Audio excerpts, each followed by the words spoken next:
Bagaimana sebenarnya dalam berdepan dengan cabaran di Sukan C Singapura ni, sebuah negara yang kecil, tapi nanti kontingen nanti akan berselerak lah katanya, kan? Jadi bagaimana berdepan dengan cabaran sebegitu? Untuk kali ini ISN mengirim satu kontingen yang cukup besar.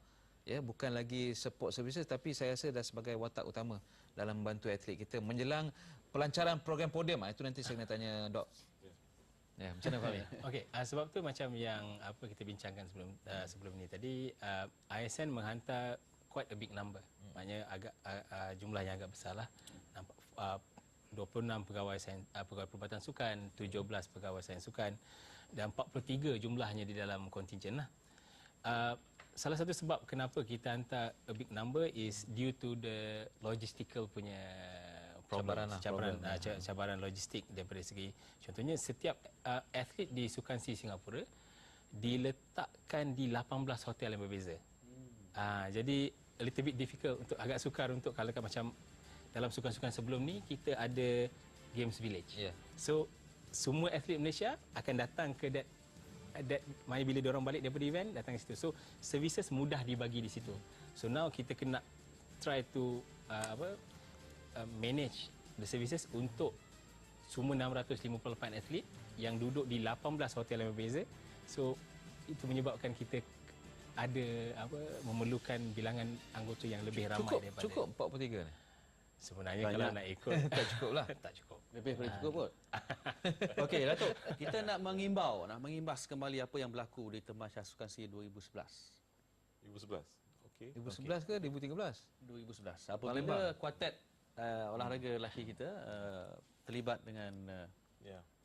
isu doping dan pingat ditarik balik. Kemungkinan yang akan berlaku sepanjang Tamasya. Mungkin tadi disebut ada 26 sports medicine staff, 17 sports science staff. Katanya lebih daripada cukup. Tapi apakah untuk menjaga 658 atlet supaya mereka tidak silap mengambil suplemen, silap mengambil bahan-bahan yang boleh merangsang orang kata energi mereka. Jadi bagaimana untuk mengelak semua ini berlaku? Dia pertamanya, kalau mana-mana sukan yang kita memang dah buat liputan sepanjang tahun, lebih mudah kita nak menjaga dan memantau dari segi dia punya quantum of improvement. Supaya bila kita tahu ada apa-apa peningkatan secara mendadak tu akan menimbulkan syak wasangka dan kita curiga. Jadi apabila kita buat ujian pemantauan secara berkala, jadi ini akan discourage athletes daripada mencuba apa-apa yang akan menimbulkan masalah dari segi ujian doping. Tetapi pada masa yang sama, yang selalu kita risau ni adalah atlet yang timbul, atlet yang muda, yang tidak berpengalaman, tidak berpengetahuan, dan jadi mungkin ada amalan-amalan tertentu yang kita harus beri perhatian. Jadi dengan bilangan kaki tangan dari segi perubatan sukan dan juga sains sukan, kita harap dapat buat liputan yang sebaik-baiknya. Tapi pada masa yang sama, kita harus juga mendapat kerjasama daripada pihak jurulatih, pihak pegawai pasukan. Dia pun kena ambil berat juga, sebab kita tak boleh menangani masalah ni secara bersendirian. Betul. Bukan saja tanggungjawab kita, ni tanggungjawab bersama. Betul. Pada masa yang sama, atlet pula sebagai atlet yang nak jadi juara dunia, atlet yang berwibawa, dia kena ada kesedaran bahawa tanggungjawabnya akhirnya terletak pada diri dia sendiri. Betul. Untuk mengelakkan daripada apa-apa yang boleh terjebak dirinya dalam kancah masalah doping. Okey, kali ini tidak seperti kelaziman. Atlet-atlet yang tinggal selalunya di perkampungan sukan. Lebih mudah berpusat di situ. Dan kali ini di Singapura disebutkan tadi 18 hotel. Jadi kalau kat hotel ni mungkin kadang-kadang susah sikit kita nak kawal. Jadi kita ni kena rajin bergerak. Mobile. Ya, sebab dari segi perhubungan tu sekarang ni saya rasa the communications technology is better. Kita boleh berhubung, kita boleh bertanya. Kalau kita tak sempat bersemuka pun, kita akan check pada dia ada apa-apa, ada masalah kecederaan ke, masalah kesihatan, dan dia pula kita ada akses. Dia ada akses pada kita 24/7. Sebab kita kat sana, kita bertugas, ini bukan bertugas macam biasa. Kita bertugas ni macam kita pergi berperang lah. Dan kita 24 jam? We have to be on all the time. 24 jam. Saya pernah sponge somebody down at 2 AM pasal dia demam panas. Jahit luka pada pukul 11 malam. Benda-benda macam itulah. Dan kita begini, kita berjuang untuk negara. So we have to do the best we can. Kita semua orang profesional dan kita anggap atlet pun sebagai individu dan pasukan yang bersikap profesional juga. Jadi kita ada satu misi, satu tugas yang kita harus lakukan dan the team spirit is very important dan komunikasi pun amat penting. Okey, terima kasih dok. Tak sangka Rizal bekerja 24 jam. Kita ni Macam aku kru buat TV nanti kerja kat 12 jam Singapura. pun dah bising. Wartawan yang cuti. Okey Fahmi, mungkin boleh cerita sebelum kita berehat ni. Saya nak tahu, mungkin peminat juga nak tahu latar belakang sikitlah. Pegawai-pegawai sukan yang dibawa ke sana. Mungkin sebelum ni ramai yang sanksi pegawai-pegawai sukan yang ASN ada. Mungkin mereka tidak berkelayakan.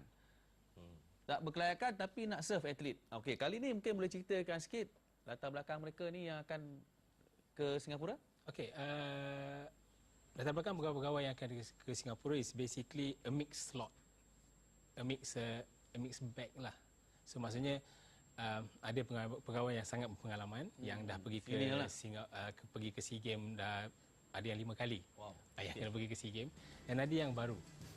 So basically most of them kalau katakan daripada segi dia punya pecahan dia, kita ada pegawai pemakanan yang pergi ke sana. So pegawai pemakanan akan memantau apa Makanan di hotel? makanan di hotel, mungkin daripada segi quality and so on and so forth, dan juga dia akan tengok kepada macam sukan-sukan yang memerlukan weight management. Contohnya macam boxing yang ada okey. weight Ada yang category. pakar Yes. untuk So maknanya these are the things yang kita try to manage. Jadi macam kalau training for 2 years suddenly on the day itself tak boleh nak bertanding because of terlebih 500 gram. So jadi ada pegawai yang boleh ada tolong pegawai untuk yang boleh turunkan tolong dengan untuk kadar cepat. turunkan. Tapi at the moment macam Datuk Ramlan beritahu tadi, the process has been ongoing, dah memang kita dah lakukan daripada awal lagi. Jadi maksudnya pegawai-pegawai kita memang dah deal dengan coaches and athlete, trying to educate not only the athlete, bukan saja athlete saja yang kita educate, maksudnya this is what they need to do for themselves, diorang have to take care of themselves. Selain daripada itu, physiologist untuk bantu daripada segi recovery, pemulihan. That means kalau football, lepas tu diorang ada ice bath and so on and so forth. Dan juga bila kita cerita pasal at competition, orang banyak pertikaikan pasal psychology aspect. Yalah. Menghadapi tekanan yang tinggi, tekanan macam mana, so that some of our athlete would be macam tadilah about 46%, 46% daripada atlet adalah bawah 21 tahun. ya. Dan mungkin diorang could be the first SEA Games. So macam mana Betul ramai. macam mana yang nak nak berdepan dengan tekanan, expectation macam yang Akbar cakap tadi 188 pingat mana nak betul. kan, and then daripada segi performance analysis, tengok daripada teknik dan tactical, contohnya macam team sports, Betul. bola, apa taktik Singapura kita nak lawan dengan Singapura, contoh, apa taktik dia kan? So these are the things yang Mereka dah ada semangat yang tinggi tu sebab menang Piala FA. Okey, baiklah, terima kasih Fahmi dan juga Datuk. Kita banyak nak kita bincangkan, tapi satu fakta saya nak bagi tahu, dulu masa Rizal mula-mula nak keluar TV pun dia perlukan pakar psikologi kerana dia nervous berdepan dengan kamera, bukan ramai pun. Okeylah, kita akan berehat seketika. Jangan marah Rizal, kita akan jumpa selepas ini.